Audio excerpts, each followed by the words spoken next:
You know, God is a good God. He's a real good God. Yes, he is. And I thank God. I thank God for I thank God for the Bible. Because the Bible is the truth. Even though they have took some of the books out, and that's public record. All you got to do is look. You know, we got Google and stuff now, man. We can Google and check it out. They took them out. Uh, I think it was the council at Nice, and then they said it was a few other councils where they took some other books out. But the main thing is what they left in is enough. It's enough to sustain. Uh, you know, the truth. It is. It's enough to sustain the truth. But first, let me pray. Father, you know, I'm not on my own with teaching your word. I do not believe I am on my own. I believe that you gave me to teach and to preach and even to prophesy. And I want to please you. I don't particularly care about pleasing no fraternity and no group, no clique, and really no denomination, because it's not about that. It's about your truth. And I'm glad you gave me a way I could read. Wow. Could read and gave me vision to be able to see what I'm reading. Wow. And giving me the time to read. Well, thank you for that. And I hope I'm reaching people in this, because maybe some say maybe I'm too, well, I'm not of the norm in teaching and preaching about this book.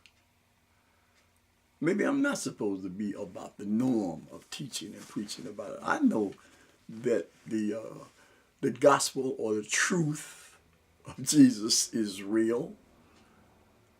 And he died on the cross for us all if we believe. He said, if we believe, hey, it's okay. I accept you.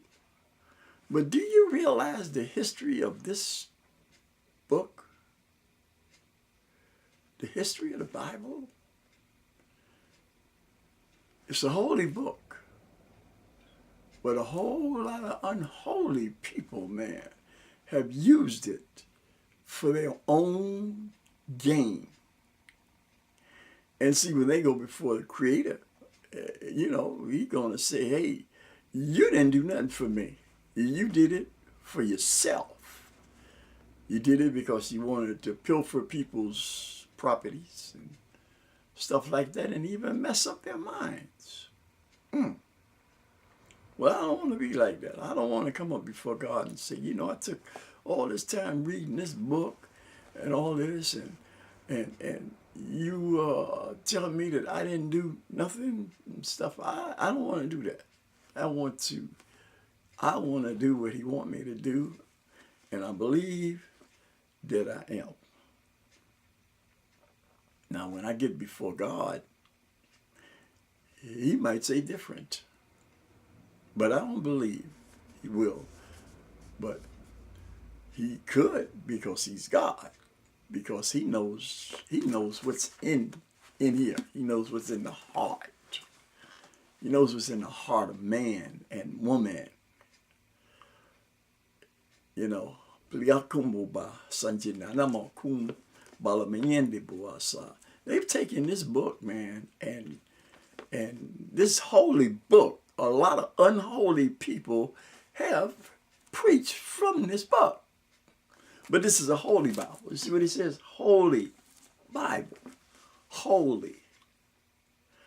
And a lot of people have preached from this book who are unholy, to get all of the goods from people who were, I guess you would say, ignorant or, yeah. They prey on the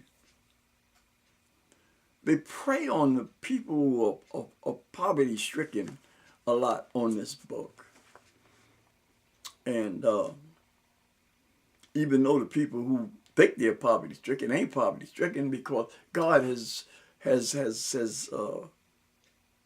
put so much wealth in their lands, but they use this book so that they can blind them and take out the wealth that God has given for the people of the land. It's a beautiful world, man.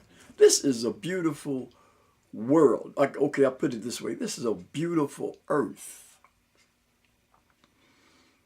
Without the people, it would only be an earth. It wouldn't be the world.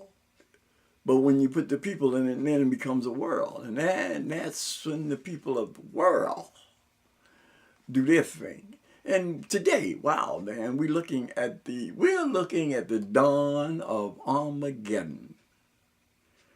Don't fool yourself. We're looking at the dawn of Armageddon. We're looking at Armageddon's folks speaking on TV and radio and shucking and jiving. That's what I'm going to call some of them. They shucking and jiving.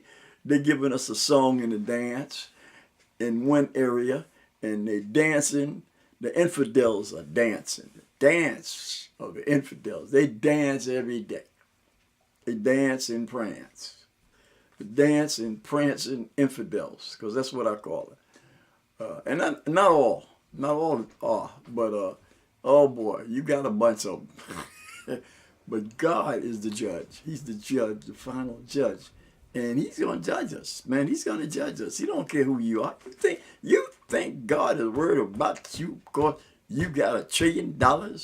You think he's scared to make a move on you? He'll make a move on you just like he'll make a move on somebody that ain't got a penny. In fact, the widow that had the 1 penny, that she put her last penny in there, he got more respect for her than he got for your rich behind. He got more respect. He respects her because he looked at her heart and seen that that's what she had and that's what she gave. You know, so he ain't scared of y'all. Don't ever think he's scared of y'all. And don't think all of God's folks is scared of you either, because they ain't. You know, they not. We sure ain't. See, when God gives us to be bold, we'll be bold on you, buddy, because he steps up. He steps up and gives us some of his personality. And boy, that's, whew, what can you do with that?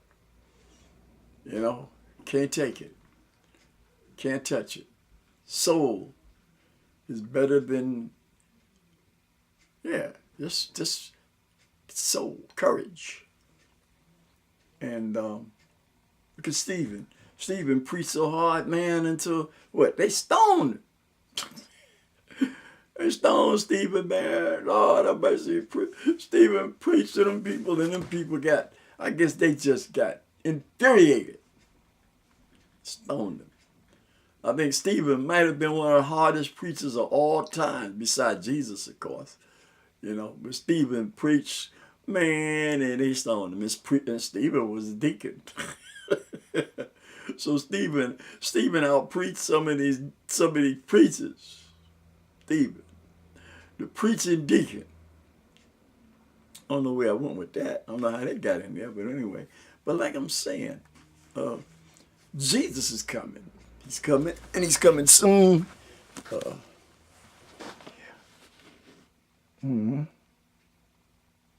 Your missiles won't stop him.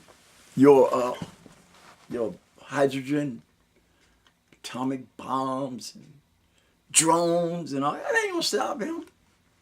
That's not stopping him. He's coming in the time that he is supposed to come. And he said that only the Father knows when he's coming, but He sent us some signs and some number of days even put in this book. Number of days, man. That's why I'm saying, you who don't read this Bible, man, you don't know what you're missing. He gave us his number of days and signs and wonders, man, of his imminent return. Okay, that's part one.